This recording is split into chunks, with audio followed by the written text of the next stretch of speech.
So, what if I told you that one of the most mysterious books ever written actually contains a series of performance reviews?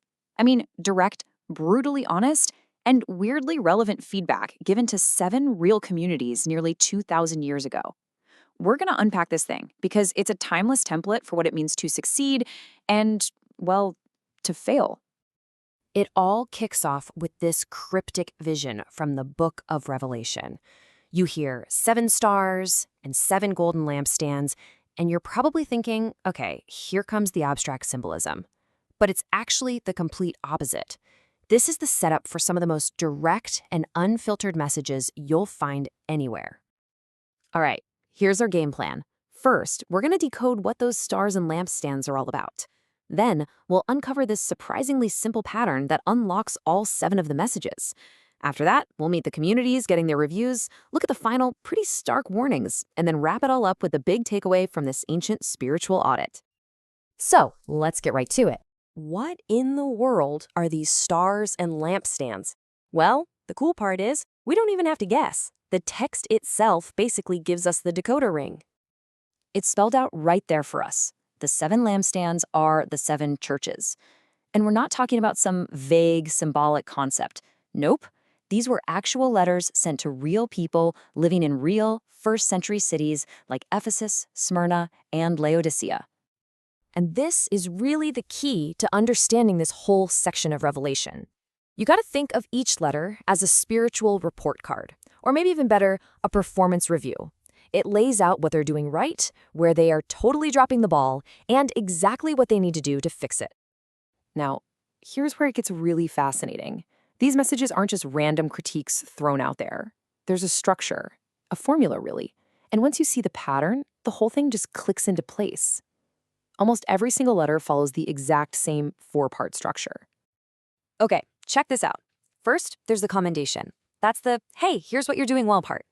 Then comes the concern, the classic, but I have this against you moment. After that, a super clear command on how to fix the problem.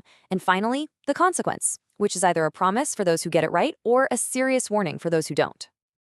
All right, enough theory. Let's actually put this pattern to the test. We're going to dive into the first 4 of these performance reviews right now. First up, Ephesus. They get praised for their hard work, their endurance, and for calling out false teachers. I mean, on paper, they're doing everything right. But there's a huge problem. They've lost their first love. All the activity is there, but the passion, the fire that started the whole thing, it's just gone. Then you get to Smyrna, and it's a total 180. This community is facing serious persecution and is living in poverty. But their message? It's pure encouragement. It's basically, I see everything you're going through, and even though you have nothing, you are spiritually rich. They just get praise and a promise to be faithful to the end. Next up are 2 churches with a very similar problem: compromise. Pergamum gets props for holding on to their faith in a really hostile place, literally called where Satan has his throne. But they were tolerating false teachings. Same kind of story for Thyatira. They're praised for their love and service, but they were tolerating a false prophetess, allowing corruption to spread from the inside out. All right, let's move on to the final 3 churches. And if you thought the feedback was direct before, it's about to get even more intense. Man, that line is just chilling. The church in Sardis has a great reputation. From the outside, everyone thinks they're thriving, but the review comes back saying they're spiritually dead, a hollow shell. They're told to wake up before the little they have left dies completely. And then, in total contrast, you get the message to Philadelphia. This community is told they have little strength, so they probably weren't very big or influential. But guess what? They get 0 criticism, none. Because they endured and kept the faith, they're promised an open door that no one can shut, an incredible reward for their perseverance. And finally, we get to Laodicea, maybe the most famous of the 7. Their view of themselves could not be more disconnected from reality. They think, I am rich, I need nothing. But the feedback is, you have no idea. You are wretched, poor, blind, and naked. The disconnect is just staggering. And this is the devastating verdict. It's not that they're cold or hostile to faith, and they're definitely not hot or passionate about it. They're just lukewarm, indifferent. And this comfortable apathy is presented as something so repulsive that it will be violently rejected.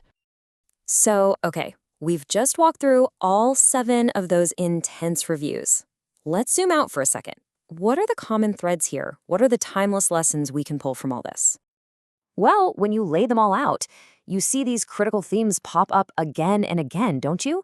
The danger of losing your passion, the threat of compromising your core beliefs, the gap between having a great reputation and a dead reality, and maybe worst of all, the spiritual poison of just not caring. And that's really the heart of it. These aren't just historical letters.